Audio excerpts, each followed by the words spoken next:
Puji nama Tuhan. Selamat malam. Malam. Selamat malam. Welcome back semuanya di Coffeeology Gathering. Kita di sini kita punya hashtag di dalam Kristus kita tidak akan dibiarkan apa adanya. Tapi kita juga percaya bahwa di dalam Kristus kita tidak akan dalam Kristus kita diterima apa adanya. Tapi kita juga percaya bahwa di dalam Kristus kita tidak akan dibiarkan apa adanya. Amin. Ya, puji nama Tuhan.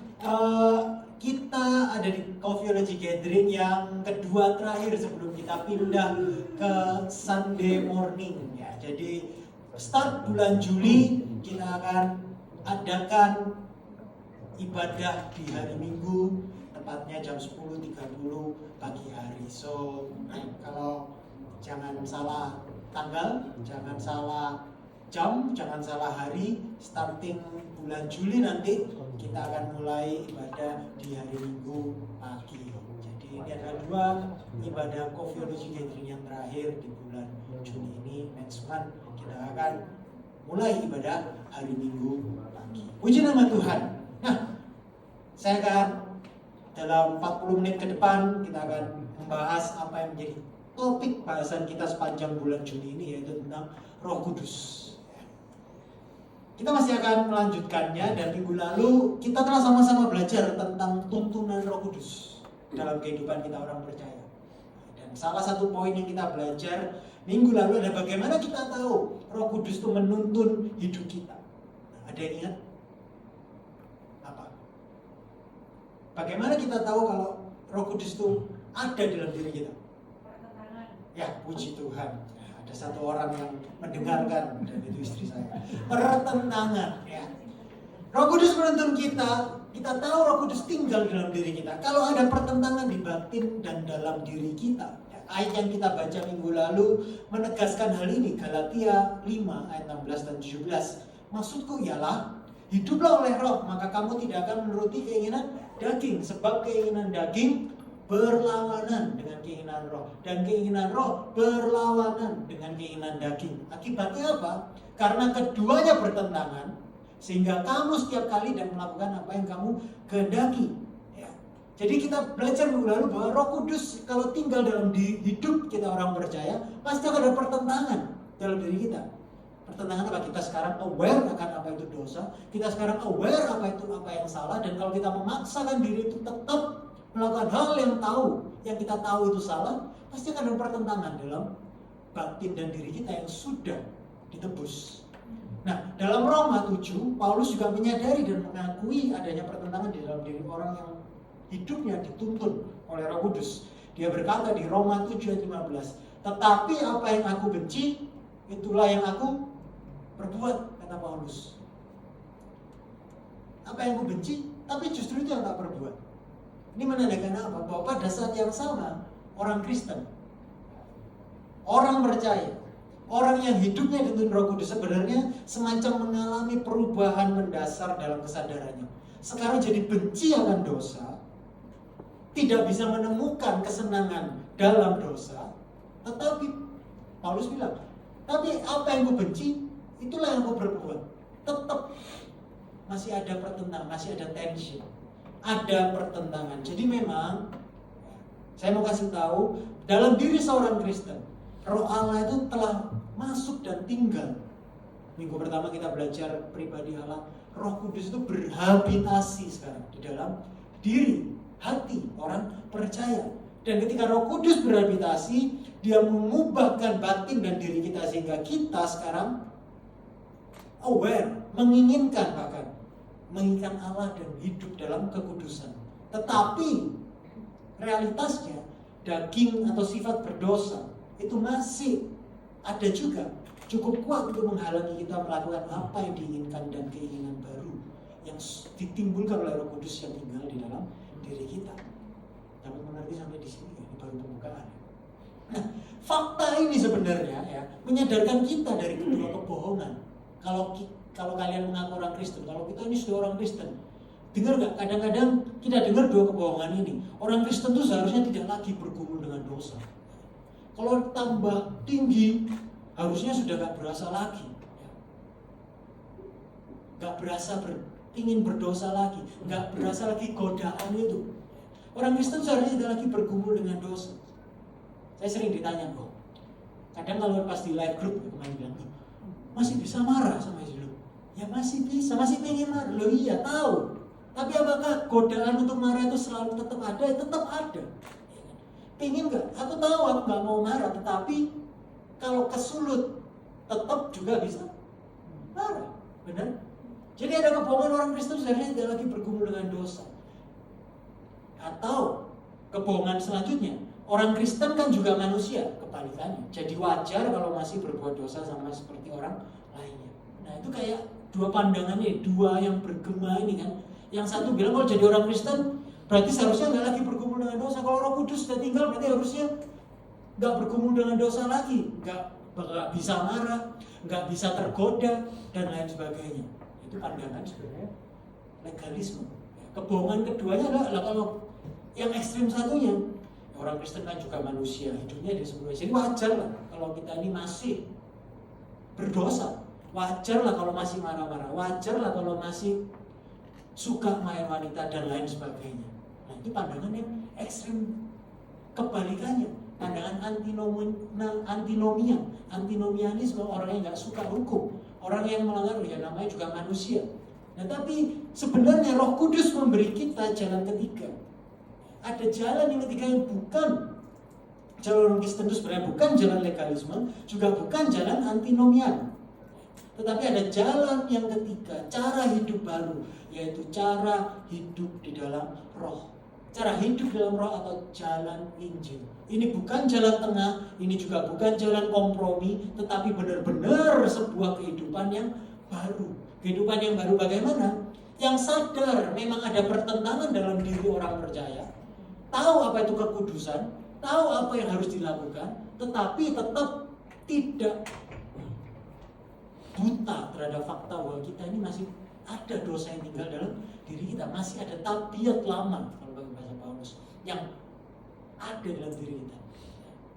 Tetapi cara jalan ketiga, cara orang yang hidupnya dituntun oleh Roh Kudus, cara orang yang ada membiarkan dirinya dipimpin oleh Roh Kudus, itu akan membuat hidup di dalam Roh ini, hidup di dalam Roh ini bukan legalisme, bukan antinomianisme, tapi hidup di dalam Roh, yang artinya adalah kita mengakui bahwa masih ada dosa, kita mengakui ada godaan, kita tidak meminimalisirnya, tetapi kita tahu bahwa kita punya kuasa melalui Roh Kudus, bahwa kita bisa hidup benar, kita bisa hidup kudus. Nah, malam hari ini saya kasih judul khotbahnya yaitu Roh Kudus mentransformasi.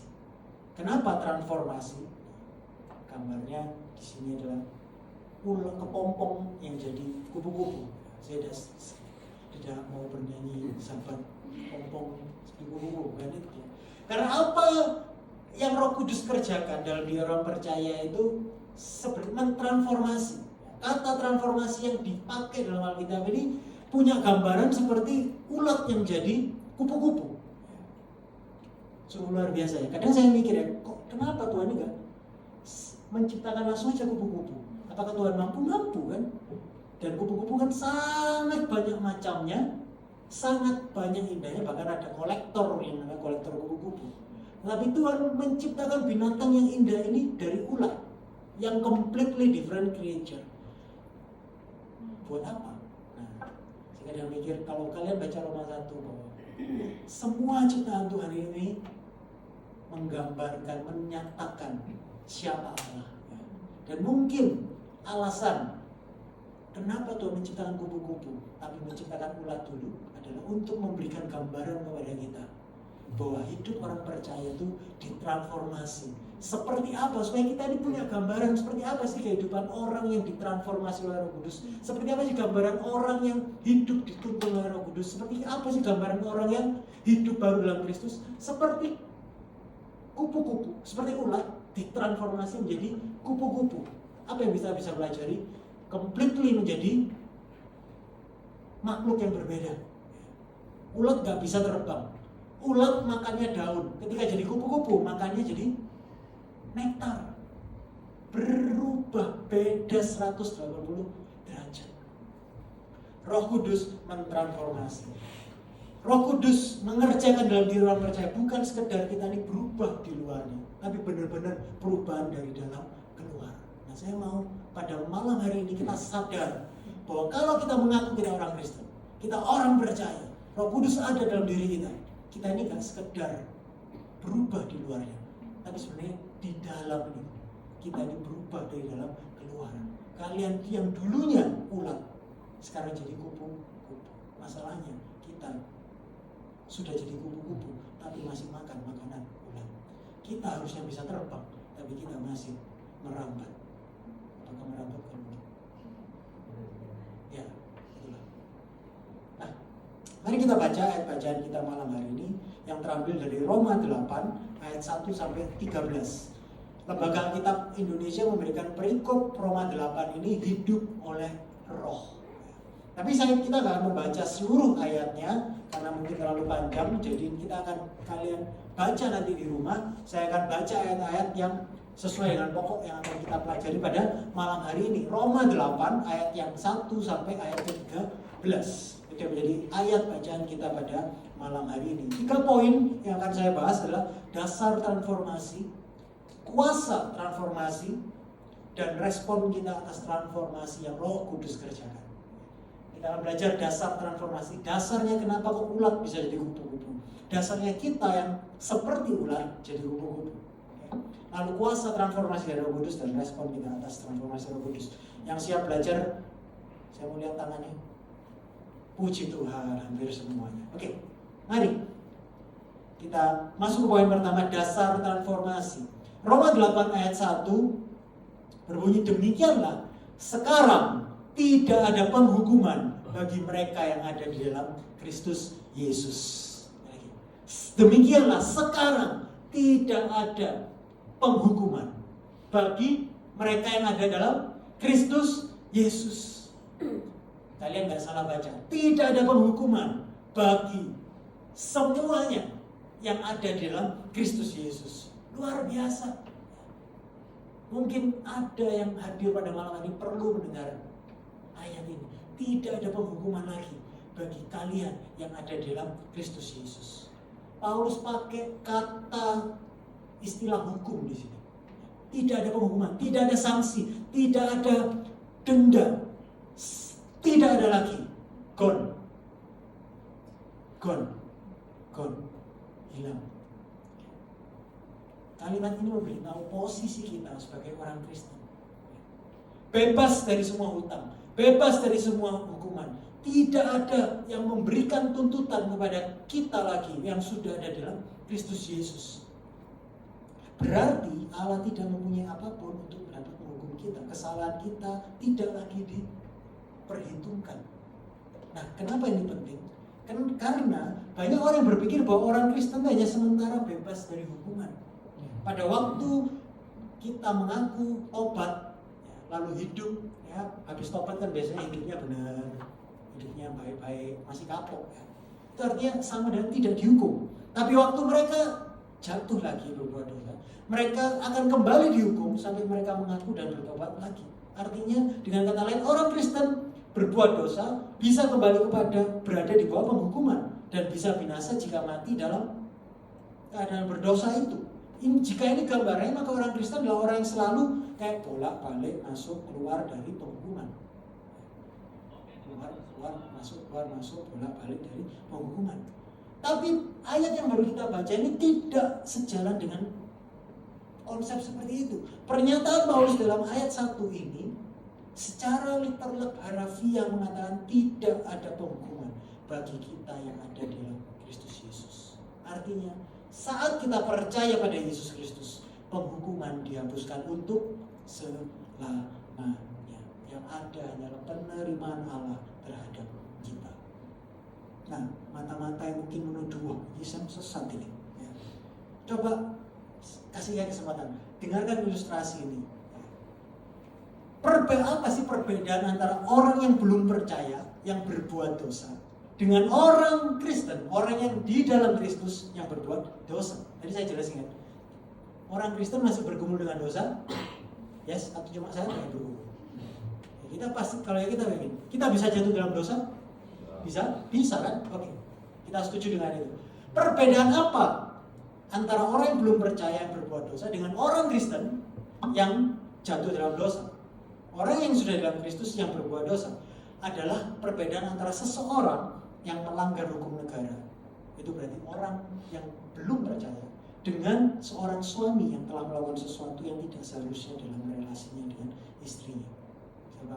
Apa beda orang yang belum percaya yang berbuat dosa dengan seorang yang sudah dalam Kristus yang berbuat dosa?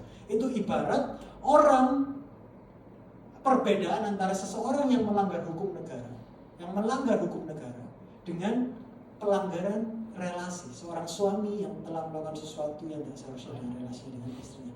Suami itu tidak melanggar hukum, dia tetap menjadi warga negara yang tidak melanggar hukum, tetapi dia sedang melukai hati istrinya. Itulah perbedaannya. Bukan lagi masalah hukum, tetapi masalah relasi pribadi dan relasi kasih. Pria itu nggak berhenti menjadi suami yang sah secara hukum, tetapi dia menyakiti hati istrinya. Pelanggaran relasi, pelanggaran kasih, yang sebenarnya sesuatu yang jauh lebih buruk. Saya tahu, saya bisa melanggar, marah sama Chris, saya bisa menyakiti Chris. Apakah saya berhenti jadi istrinya Chris? Tidak. Jadi suaminya Chris? Tidak. Tapi saya menyakiti dia sangat-sangat. Maka sebenarnya orang Kristen yang sudah di dalam Kristus tapi masih jatuh. Dia tidak keluar masuk hukuman, tetapi sebenarnya dia melanggar relasi, menyakiti relasi seorang pasangan yang sangat mengasihi dia. Maka sebenarnya itu, kalau kita sadar kita sedang menyakiti relasi kita dengan Tuhan, itu jauh menyakitkan daripada sekedar melanggar hukum. Pernah nggak dengar kalau orang sedang suami istri melakukan demi menafkahi hidup, dia melakukan pekerjaan yang nggak halal, lalu ketangkap, melanggar hukum. Ketika dia masuk penjara, istrinya ketahuan, dan istrinya itu, suaminya ketahuan oleh istrinya, dan istrinya itu lalu marah, oh selama ini kamu ini menafkahi kami dengan uang yang tidak halal, bla bla bla bla. Banyak saya lihat dan banyak yang saya dengar. Sang suami ini apakah sedih masuk penjara? Yes. Apakah takut masuk penjara? Yes. Apakah menyesal masuk penjara? Yes. Tapi sering kali penyesalan terbesar mereka adalah mereka telah menyakiti siapa? Istri dan keluarganya. Nah, sama dengan kita yang dalam Kristus. Ketika kita dalam Kristus bukan berarti kita tidak dapat berdosa, tetapi ketika kita jatuh dalam dosa, sebenarnya kita sedang menyakiti relasi yang jauh lebih menyakitkan. Karena Allah begitu mengasihi kita, tapi kita membalas kasih Allah dengan selalu menyakiti kita. Tapi kabar baiknya, kita punya Allah yang panjang sabar, panjang setia, yang tidak mudah menceraikan kita, tapi dia terus mengejar kita untuk kita sadar bahwa selama ini apa yang kita lakukan kepada dia itu menyakiti dia. Tapi yang kita tuai bukan pembalasan, tetapi kasih, kesabaran, dan kesetiaannya. Tujuannya apa? Alkitab mengatakan dia mengharapkan pertobatan kita kembali. Amin. So, bukankah ini kabar baik? Tidak ada penghukuman, membebaskan kita dari rasa bersalah, rasa tidak berharga. Dan inilah dasar transformasi kita. Pelanggaran kita diampuni, relasi dengan Tuhan dipulihkan, bukan karena kita yang berbuat baik, tetapi semata hanya oleh belas kasihan Tuhan yang menyelamatkan kita melalui Roh Kudus-Nya yang membersihkan dosa-dosa kita, sehingga kita dilahirkan kembali dan memiliki kehidupan yang baru di dalam Kristus. Kita yang dulunya ulat ditransformasi jadi kupu-kupu. Ulat bisa jadi kupu-kupu bukan karena dia berusaha jadi kupu-kupu, tetapi karena itu memang organik, benar? Sama dengan kehidupan kita. Kita ini jadi orang benar bukan karena kita berusaha hidup benar, tetapi semata-mata karena anugerahnya. Nanti kita akan bahas selanjutnya. Jadi kita ditransformasi, kita diberikan status yang baru, kita punya hidup yang baru, kita adalah ciptaan yang baru yang Tuhan berikan bagi kita dalam Kristus Yesus. 2 Korintus 5 ayat 17, saya baca terjemahan sederhana Indonesia, berkata, yang penting ketika seorang bersatu dengan Kristus, dia menjadi ciptaan baru. Cara hidup yang lama sudah berlalu, segalanya menjadi baru. Tahu gak sih, kalau kalian yang di dalam Kristus, kalian adalah ciptaan yang baru. Kalian punya hidup yang baru. Yang lama sudah berlalu. Tetapi kenapa kok kita ini masih hidup seperti ciptaan yang lama? Kenapa kok kita ini hidup dengan pola yang lama? Kalau saya bayangin waktu mempersiapkan ini, kok bodoh ya, kupu-kupu itu masih makannya daun ya, yang pahit, dikasih makan madu. Tapi dikasih yang beruntung itu kan saya ya. Saya sudah dikasih hidup yang baru, menjadi orang yang baru, ciptaan yang baru. Tapi seringkali saya masih makan makanan yang lama. Saya masih suka yang lama. Saya hidup seperti yang lama. Kok bodoh? Ya memang dasarnya orang yang jatuh dalam dosa itu adalah bodoh. Dosa itu membuat kita bodoh. Jadi dasar transformasi kita bukan karena usaha kita, tapi semata-mata karena anugerah Tuhan yang mengubahkan. Poin saya yang kedua, kuasa transformasi dari Roh Kudus. Mari kita lanjutkan pembacaan kita di Roma 8 ayat yang kedua. Saya akan baca terjemahan sederhana Indonesia. Saya mulai dari ayat pertama. Jadi sekarang kita tidak perlu takut lagi pada hukuman Allah yang sebenarnya patut kita terima. Kenapa? Karena kita sudah bersatu dengan Kristus Yesus. Artinya kita tidak lagi hidup menuruti naluri yang berdosa, tetapi taat kepada pimpinan Roh Allah. Inilah yang terpenting, ayat 2. Melalui persatuan dengan Kristus kita menerima Roh Allah yang memberi hidup. Dan kita dibebaskan dari kuasa dosa yang membinasakan. Kalau ayat 1 tadi memberitahu kita diselamatkan dari hukuman dosa, yang adalah bahasa hukum. Ayat 2 memberitahu kita kalau kita telah dibebaskan dari kuasa dosa. Dibebaskan dari kuasa dosa. Dengan kata lain, Roh Kudus sebenarnya memberi kita kuasa untuk melawan dosa. Pengorbanan di kayu salib itu tidak sekedar untuk membebaskan kita dari hukuman dosa, tapi juga memberikan kuasa kepada kalian dan saya untuk menang terhadap dosa. Kalau kembali pada ilustrasi ulat dan kupu-kupu, Tuhan tidak sekedar mengubah kita menjadi kupu-kupu, namun Dia juga memampukan kita untuk hidup selayaknya kupu-kupu. Sadar gak sih? Kekuatan itu sudah ada, kuasa itu sudah diberikan kepada kita untuk kita menghidupi jati diri kita yang baru dalam Kristus, menghidupi ciptaan kita yang baru, ciptaan Tuhan yang baru dalam kita dalam Kristus Yesus. Pertanyaannya bagaimana Roh Kudus memberi kita kuasa untuk mengatasi dosa dalam kehidupan kita? Jawabannya ada di ayat 5 dan 6. Mari kita membacanya. Saya kembali ke terjemahan baru. Sebab mereka yang hidup menurut daging memikirkan hal-hal yang dari daging. Mereka yang hidup menurut roh memikirkan hal-hal yang dari roh. Karena keinginan daging adalah maut, tapi keinginan roh adalah hidup dan damai sejahtera. Kata memikirkan, ya, perhatikan kata memikirkan. Memikirkan ini, kata ini tidak sekedar kita memikirkan sesuatu, memikirkan, tetapi memiliki makna yang berfokus, taat, disibukkan, perhatian dan imajinasinya sepenuhnya ditawan oleh sesuatu itu. Jadi ayat ini berkata bahwa kalau kita hidup menurut daging, pikiran kita ini ditawan oleh hal-hal yang daging. Fokus kita ini hanya disibukkan oleh hal-hal yang daging. Tetapi sebaliknya juga benar. Kalau kita hidup di dalam roh, kita hidup menurut roh, maka yang kita pikirkan, fokus kita, perhatian kita, imajinasi kita sepenuhnya ditawan oleh roh. Nah, hidup kita ini sebenarnya percaya. Kalau hidup kita ini sebenarnya dibentuk oleh apapun yang kita pikirkan. Apa yang kita pikirkan itu yang sebenarnya membentuk perilaku dan tindakan kita.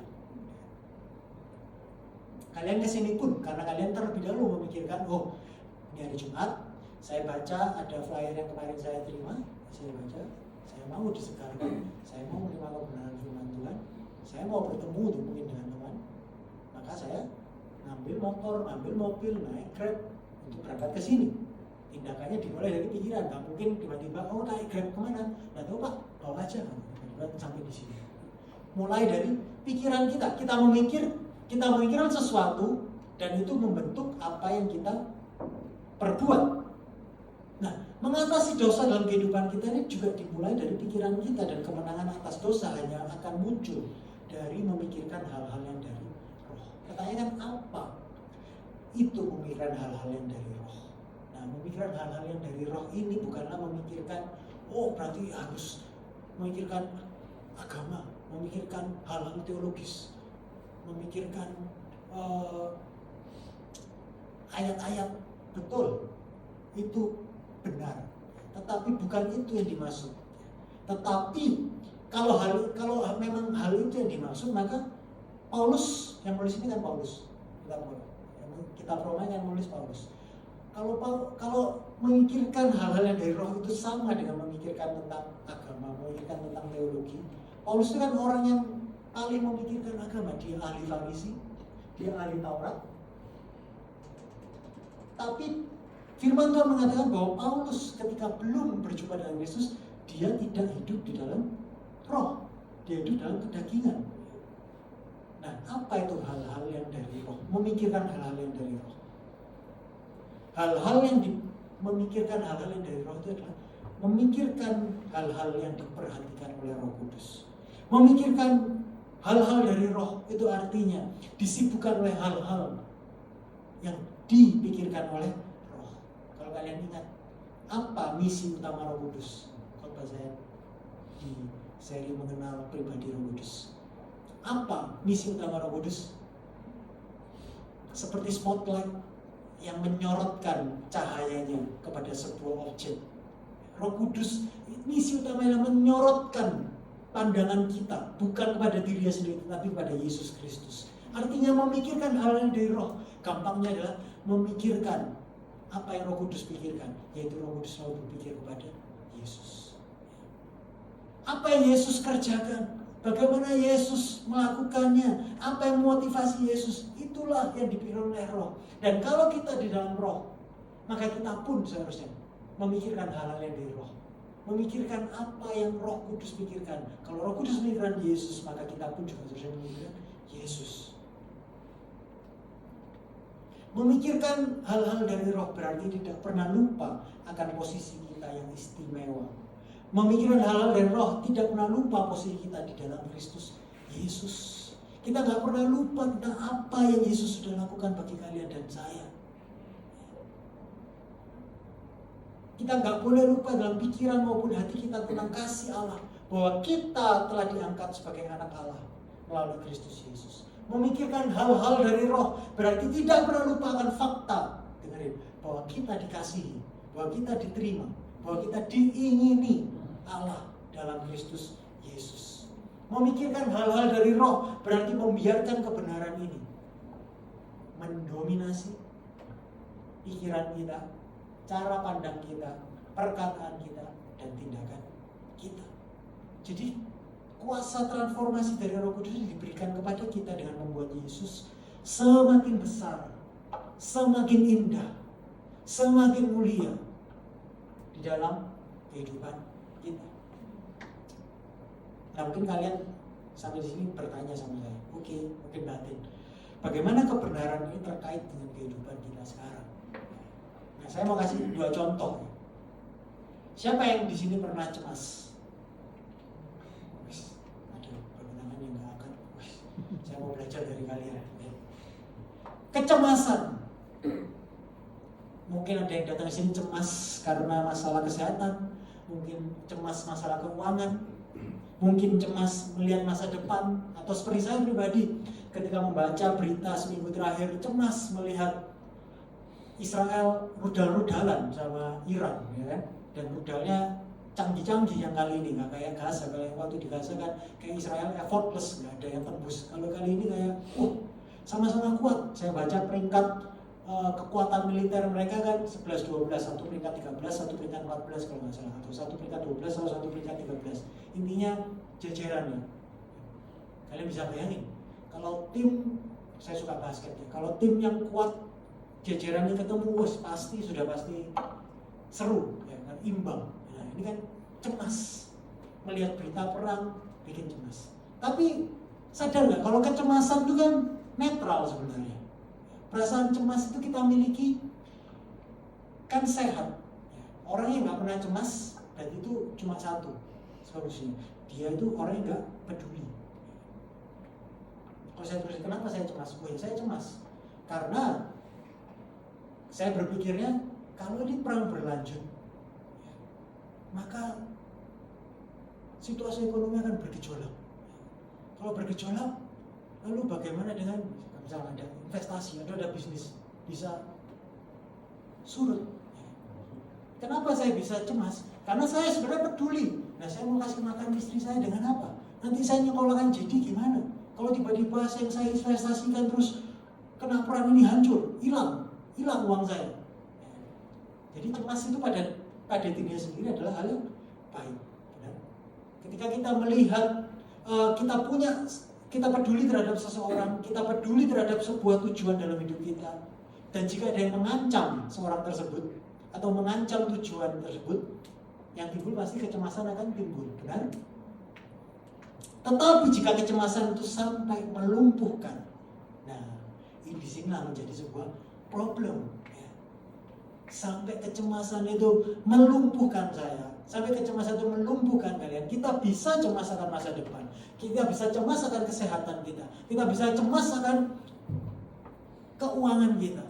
Tapi kalau sampai kecemasan itu melumpuhkan kita, mungkin saya mau kasih pandangan baru. Mungkin itu disebabkan karena kita sebenarnya lupa bahwa kita adalah anak Allah, anak Bapa di surga, pencipta segala sesuatunya, yang tetap memegang kendali atas dunia ini, atas kesehatan kalian, atas kesehatan saya, atas keuangan kalian, atas keuangan saya, atas relasi kalian, atas relasi saya. Kecemasan yang berlebihan itu sama dengan melupakan hal-hal yang dari roh.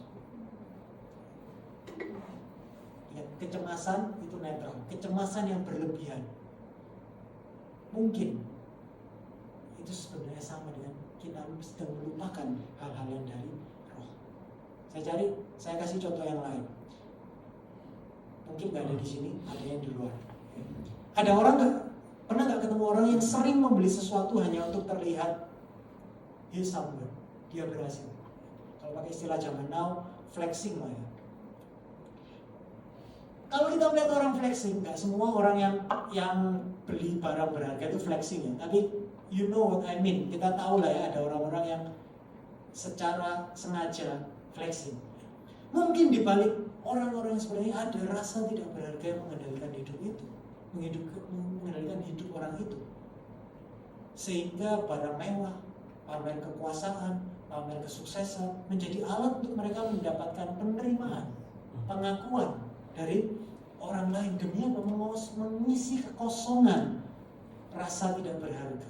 Sampai kita tahu ada istilah apa? Beli barang yang tidak kita perlu dengan uang yang tidak kita punya untuk memukau orang yang tidak kita kenal dan yang sebenarnya tidak begitu peduli dengan kita. Itu kan orang yang flexing seperti itu. We buy things that we don't need with the money that we don't have to impress the people that we don't know, that honestly not really care about us. Kalau itu kehidupan mereka yang di sana, bukankah sebuah kehidupan yang sangat amat ironis dan menyedihkan? Hidup orang seperti itu. Tapi orang yang hidup seperti itu sebenarnya adalah orang yang lupa akan identitas mereka adalah Kristus. Mereka memikirkan hal-hal yang dari daging dan tidak memikirkan hal-hal yang dari roh. Kenapa? Karena kalau mereka memikirkan hal-hal yang dari roh, mereka akan diingatkan oleh roh kepada Kristus, yang adalah apa? Yang Kristus Dia yang paling berharga, namun rela meninggalkan keberhargaannya menjadi hina, sehingga kita yang tidak berharga menjadi sangat berharga karena apa yang Kristus lakukan di kayu salib. Keberhargaan yang kita miliki dalam Kristus itu yang yang mengisi kekosongan dari tidak adanya rasa berharga dalam diri kita. Inilah kuasa transformasi yang Roh Kudus kerjakan di dalam diri kita. Jadi kalau kita dipimpin oleh Roh, kita memikirkan hal-hal dari Roh, maka Roh itu akan mengarahkan kita kepada Kristus. Kalau kita tidak bisa mengasihi istri, ketika istri membuat kita ini marah, ya, Roh pemikiran bekerja dalam diri kita. Hei, lihat, seringkali kita lihat kalau keterlaluan kita nggak mau mengampuni, tetapi Roh dalam diri kita mengingatkan, kamu loh kayak gitu di hadapan Kristus, tapi Kristus mengampuni kamu. Dan ketika itu Roh bekerja, Roh mengingatkan kepada diri kita apa yang Kristus lakukan kepada kita. Kita bisa punya kekuatan untuk mengampuni. Bukan mengampuni karena tak ampuni wis jaga meroweng ae. Aku iso urip nyenyak, tidur nyenyak supaya hidupku ayem. Bukan itu, tapi benar-benar perubahan dari dalam keluar. Mengampuni yang benar-benar kamu gak layak tak ampuni, tetapi karena Kristus pun terlebih dahulu mengampuni apa yang gak layak, aku punya kekuatan dan aku punya kemauan untuk mengampuni kamu. That's kuasa transformasi yang hanya dapat dikerjakan oleh Roh Kudus. Hanya dapat kita lakukan kalau kita tahu apa yang Kristus Yesus telah terlebih dahulu lakukan buat kalian dan saya. Karena firman Tuhan benar, kita tidak bisa mengasihi. Kita mengasihi karena Tuhan yang terlebih dahulu mengasihi kita. Kita nggak bisa mengampuni dengan benar kalau kita tidak tahu apa artinya diampuni terlebih dahulu. Dan ini hanya dapat dikerjakan oleh kuasa transformasi Roh Kudus. So reflective question, pertanyaan refleksi untuk dapat kalian baca dan kalian renungkan. Sudahkah kuasa Roh Kudus mentransformasi hati dan pikiran saudara-saudara semuanya? Jika belum, malam hari ini mintalah Roh Kudus mentransformasi hidup kalian. Dan saya berdoa malam hari ini kita semua menerima dan mengalami kuasa Roh Kudus yang mengubahkan kita dari dalam keluar ini. Kenapa? Karena inilah yang membebaskan kita. Hanya perubahan dari dalam keluar yang membuat kita hidup bebas. Contoh, kalau kita punya sosok yang tidak dapat kita ampuni, sosiolog gak usah ilmu teologi, sosiolog bilang itu ibarat kalau kita nggak mengampuni kayak berharap mereka minum racun, tapi sebenarnya minum racun itu adalah kita.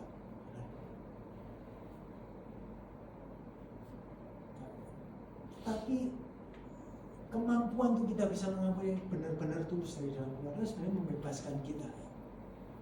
Pengampunan dan rekonsiliasi itu hal yang berbeda. Tetapi kemampuan kita untuk mengampuni itu membebaskan hidup kita. Banyak dari kita yang hidup belum bisa mengampuni orang-orang yang memang menyakiti kita, dan itu membelenggu kehidupan kita sampai mungkin saat ini. Dan saya berdoa biarlah kuasa transformasi Roh Kudus ini memampukan kita, itu kita benar-benar mengampuni mereka dengan kasih Kristus. Dan saya tidak tahu cara lain selain hanya Roh Kudus sendiri bekerja dalam hidup kalian. Maka melampu sorotkan, membuat terang Yesus, pengorbanan Kristus di kayu salib semakin terang, semakin besar, semakin mulia, sehingga kalian melihat wah, that's me. Ketika kalian lihat orang yang kalian benci, that's me. Itu saya di hadapan Kristus. Tapi saya tidak dihukum, tapi dia mati buat saya diampuni. Hanya kalau kita tahu, kalau Roh Kudus membesarkan Kristus di dalam kita, di sanalah letak pengampunan yang sejati. Dan saya mau, mungkin saya nggak tahu siapa, ya, tapi saya mau kalian mengalami kuasa transformasi Roh Kudus, karena itulah yang mengubahkan kehidupan kita, itu yang membebaskan kita untuk kita tidak hidup terbelenggu oleh kehidupan kita yang lama, tapi kita punya kehidupan yang baru dan kita menghidupinya. Amin. Nah, kita lanjut ayat 7 dan 9. Saya baca kali ini firman Allah hidup. Nah, saya baca banyak terjemahan supaya kalian tahu bahwa Alkitab itu nggak sekedar cuma terjemahan baru. Kalau kalian punya kalimat elektronik, downloadlah berbagai terjemahan. Itu akan memperkaya ya, literasi kalian dan bisa menjelaskan ayat ini maksudnya apa. Kadang di terjemahan baru nggak terlalu jelas, kita nggak ngerti. Bisa self-explanatory, bisa dijelaskan melalui terjemahan sederhana Indonesia atau firman Allah hidup atau bahasa Indonesia masa kini. Nah, itu lebih mudah dimengerti. So Alkitab bukan cuma buat pendeta yang mengerti, kalian pun pasti mengerti kalau mau baca. Kalau nggak dibaca ya nggak mungkin. Oke? Jadi start reading. Anyway, saya baca firman Allah yang hidup ayat 7 dan 9. Sebab tabiat yang lama yang penuh dosa dalam diri kita itu bertentangan dengan Allah. Tabiat itu tidak pernah dan tidak akan taat kepada hukum-hukum Allah. Oleh karena itu orang yang masih di bawah kekuasaan tabiat lama yang penuh dosa dan cenderung untuk mengikuti keinginan lama yang jahat tidak mungkin dapat menyukakan hati Allah. Tetapi saudara tidak demikian. Siapa saudara itu? Saudara dikuasai oleh tabiat yang baru jika roh Allah hidup di dalam saudara. Dan ingatlah bahwa barang siapa tidak memiliki roh Kristus yang hidup dalamnya, ia sekali-kali bukanlah orang Kristen. Mungkin kalian, untuk menjelaskan bab ini, saya mau jelaskan melalui dengan sebuah diagram. Ini kuasa transformasi Roh Kudus. Roh Kudus itu sudah dalam diri kita. Artinya kita sudah diberi kuasa itu untuk menghidupi tabiat yang baru. Nah, sebelum kita lahir baru, yang terjadi sebenarnya dalam hidup kita, dalam diri kita itu apa sih? Tubuh yang dominan, daging yang dominan. Manusia terdiri dari tubuh, jiwa, dan roh. Ketika sebelum kita lahir baru, tubuh yang dominan, tubuh yang menguasai kita, tubuh yang menguasai pikiran kita, jiwa pikiran kita tunduk, roh mati. Makanya kita, saya sering pakai, sebelum kita mengenal Kristus, kita tidak bisa tidak berbuat dosa. Tidak bisa tidak berbuat dosa. Kalian mikir, wah, embat maksudnya kan. Ayo, dugal, duit, udah kan. Butuh uang, pokoknya apapun yang bisa cuan. Mau itu jualan apa, terlarang, ya, yang gak terlalu gelap tapi abu-abu agak kegelap, sikat. Kenapa? Karena memang tubuh daging yang mendominasi. Jiwa tunduk, rohnya mati. Tetapi ketika kita dalam Kristus, ulat jadi kupu-kupu. Anugerah Kristus mengubahkan. Kita jadi ciptaan yang baru. Yang terjadi apa? Yang dulunya roh mati, sekarang roh hidup. Roh yang mendominasi, jiwa tunduk, dan sekarang tubuh yang mati, daging yang mati. Sebelum di luar Kristus, kita tidak bisa berbuat dosa. Tidak bisa tidak berbuat dosa. Tetapi ketika kita lahir baru, ketika Roh Kudus tinggal dalam diri kita, sekarang kita bisa tidak berbuat dosa. Bisa tidak berbuat dosa. Nanti kalau kita pulang, kita setia, kita taat, Tuhan Roh Kudus tuntun kita sampai garis finish, atau Tuhan Yesus datang kedua, kita yang diangkat bersama Kristus, baru nanti di sana kita tidak berbuat dosa. Jadi sebelum Kristus kita tidak bisa tidak berbuat dosa. Tapi oleh anugerah Kristus kita diselamatkan. Ciptaan yang baru, kita kupu-kupu, kita bisa tidak berbuat dosa. Nanti baru kita tidak berbuat dosa lagi kalau Tuhan Yesus datang memberikan kita tubuh kemuliaan, atau kita mati dan kita kembali ke surga. Jadi ini yang terjadi. Roh Kudus yang mengajar kita supaya pikiran kita tidak lagi menuruti keinginan daging, tetapi hidup dalam pimpinan Roh Kudus. Dan perubahan ini, kalau kalian tadi mengikuti sepanjang ini, perubahan ini tidak terjadi dari dalam keluar. Perubahan ini terjadi bukan karena kita terpaksa, tapi kita menemukan nilai, kita menemukan cinta, kita menemukan keindahan yang lebih. Mengapa kita masih menyukai hal yang ditawarkan dunia ini? Kenapa kita masih mencintai kehidupan kita yang lama? Mungkin alasannya adalah karena kita belum melihat dan merasakan serta mengalami betapa indahnya, betapa tingginya, betapa dalamnya dan lebarnya kasih Tuhan kepada kalian dan saya. Hanya inilah yang dapat mengubahkan kehidupan kalian dan saya, meninggalkan manusia lama kita, mencintai kehidupan baru kita. Kalau kita melihat keindahan Kristus, kalau kita melihat tingginya kasih Kristus, dalamnya kasih Kristus yang begitu indah, kita akan mau kembali ke kehidupan kita yang lama.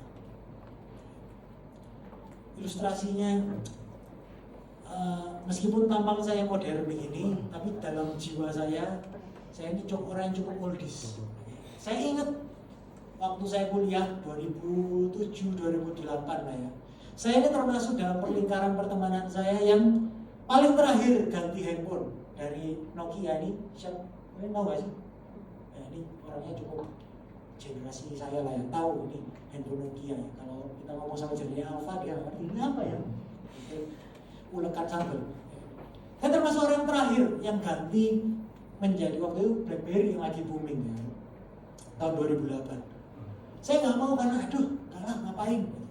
Tapi banyak yang teman-teman saya bilang, ayo ganti aja lah Sam, ganti aja, kamu ini jadul, kamu masih berfungsi dengan baik kok, aku bisa menghubungi siapapun yang aku mau, ya kan, baterainya juga nggak ada kendala, everything work fine, cuma ngapain harus ganti. Tetapi this is true story. Suatu hari saya mau berangkat basket, saya ingat waktu itu manasin mobil, terus pokoknya barang bawaan saya banyak kayak intinya. Terus saya taruh waktu itu mau nali sepatu, saya taruh di atap mobil sambil manasin. Sudah, setelah selesai itu tiba-tiba ya sudah berangkat aja kan. Sampai tiba di lapangan basket baru mana ya? Dan langsung kling, panik. Handphone gua di atas kap mobil. Dan ya sudah, itu perjalanan. Waktu itu Pak kuliah di luar negeri kan lewat pakai jalan tol. Saya lihat di atap mobil saya sudah tidak ada handphone saya. Dan saya waktu pulang basket itu waktu itu nggak tenang. Tapi long story short, saya pulang, perjalanan pulang saya ingat-ingat saya lewat mana, dan akhirnya saya menemukan TKP-nya dan saya melihat handphone Nokia saya sudah remuk. Akhirnya waktu itu ya terpaksa beli handphone baru ya. Dia mempertimbangkan ya sudahlah, akhirnya beli BlackBerry. Nah, akhirnya saya beli BlackBerry. Lucunya, setelah saya pakai BlackBerry, saya nggak pengen kembali memakai HP Nokia. Kenapa? Karena memang seperti yang teman saya bilang, sangat enak, bisa chat gratis, ya kan? Banyak emotikonnya, ya. Berwarna nggak waktu itu? Belum ya, pokoknya lebih nikmat dan tidak mau kembali lagi. Tahu nggak? Inilah sebenarnya perubahan dari dalam keluar.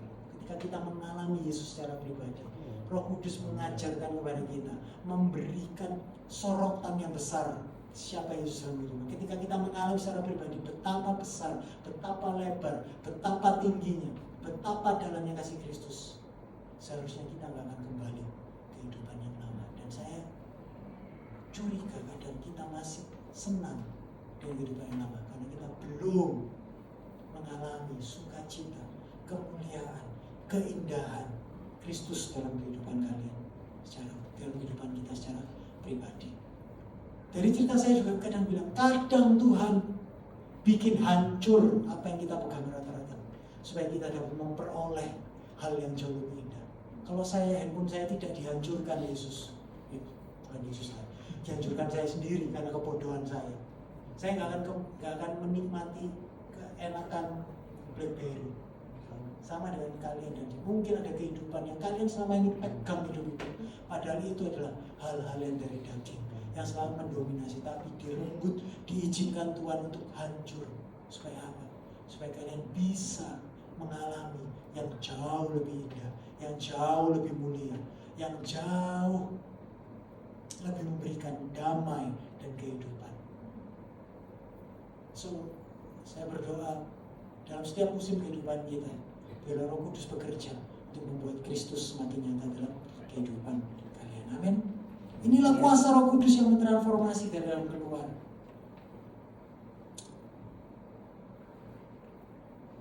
Dan yang terakhir, respon kita atas transformasi Roh Kudus.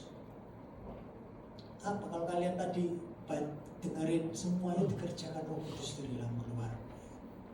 Tetapi Roma 8 ayat 12 sampai 13 mengajarkan kita apa respon atas transformasi yang Roh Kudus kerjakan dalam diri kita.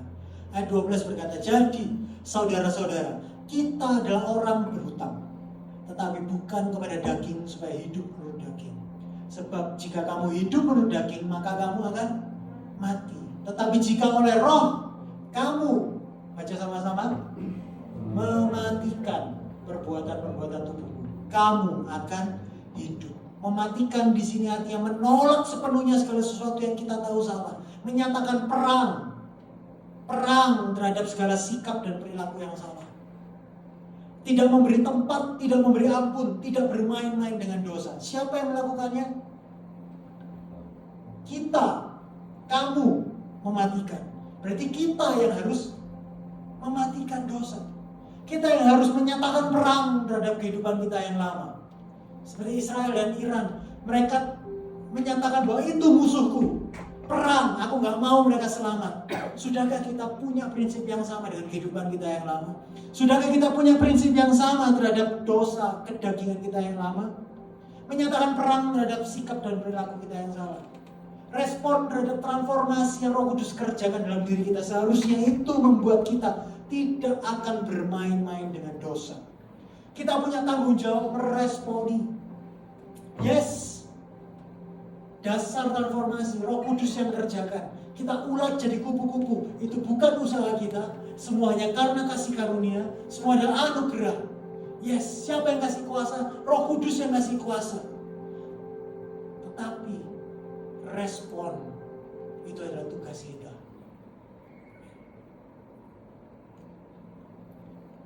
Respon adalah tugas kalian dan saya.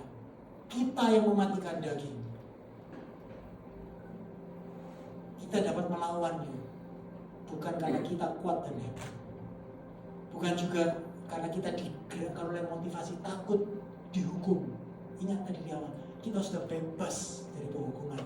Kita sudah dibenarkan dan dikuduskan karena Kristus. Kita disembunyikan di balik Kristus. Kita sudah benar dan kudus. Maka kita seharusnya tidak digerakkan lagi oleh rasa takut dalam kita menghidupi kekudusan kita.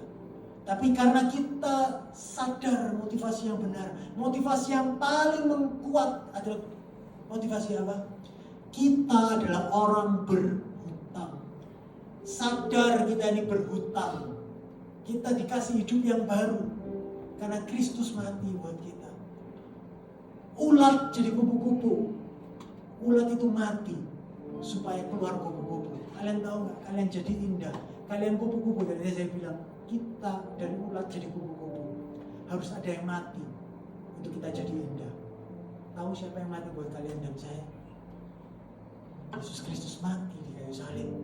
Dia yang indah, dia yang mulia, dia adalah kupu-kupu terindah. Dia rela jadi ulat yang hitam, kotor, berdebu, memakan makanan yang kotor, yang pahit, supaya kalian dan saya bisa memakan madu yang enak, yang manis, supaya kalian jadi indah, jadi kupu-kupu. Harus ada yang mati, dan kita berhutang kepada Kristus. Dan biarlah kita tahu kita adalah orang yang berhutang, dan itu yang membuat kita menyatakan perang terhadap kehidupan kita yang lama, terhadap manusia lama kita, perilaku kita yang lama, tabiat kita yang lama. Kita tidak memberi tempat, tidak memberi ampun, tidak bermain-main dengan dosa. Amin. Dan saya yakin bukan motivasi saya yang membuat kalian bisa melakukan itu. Bukan karena pujian penyembah, bukan karena gereja, bukan karena pelayanan, tapi semuanya karena karya Roh Kudus. Dan saya berdoa malam hari ini, biarlah Roh Kudus bekerja dalam kehidupan kalian pribadi. Semakin kita mengenal bahwa hanya kasih karunia Allah sajalah yang menyelamatkan kita, maka kita punya kuasa untuk kita mematikan dosa. Dan paradoksnya, semakin kita aktif merespon transformasi Roh Kudus dalam hidup kita dengan mematikan keinginan dosa kita, justru akan semakin kita menikmati kehidupan rohani yang diberikan Roh Kudus buat kalian dan saya. Amin. Mari saya undang kita bangkit berdiri dan kita baca ayat terakhir. Dan kita baca bersama-sama dengan suara keras. Kalau kalian percaya, kalian melihat kehidupan kalian yang lama itu kehidupan yang bodoh, kehidupan seperti ulat, kalian sudah jadi ciptaan yang baru. Jangan mau diperbudak oleh kehidupan yang lama. Kenapa? Mari kita baca sama-sama ayat ini kembali dengan suara yang lantang. 1, 2, 3. Karena keinginan daging adalah maut, tetapi keinginan roh adalah hidup dan damai sejahtera. Bukankah ini yang kita cari? Kehidupan dan damai sejahtera. Dan ayat ini memberitahu kita, itu hanya kita dapat ketika kita memikirkan hal-hal yang dari roh. Ketika kita memberi diri dipimpin oleh roh. Hanya ketika kita hidup oleh roh. Pertanyaan refleksi untuk kita tutup, untuk bisa kalian renungkan ketika kalian pulang dari rumah ini, atau kalian renungkan sepanjang malam, sepanjang seminggu ke depan. Apakah saya masih hidup dalam rasa bersalah, atau telah hidup dalam penerimaan Kristus? Apa yang selama ini memenuhi pikiran saya? Hal-hal dari daging, atau hal-hal yang dari roh? Dan dalam area kehidupan mana saya perlu menyerahkan diri untuk ditransformasi oleh Roh Kudus? Amin. Terima kasih ya Tuhan Yesus.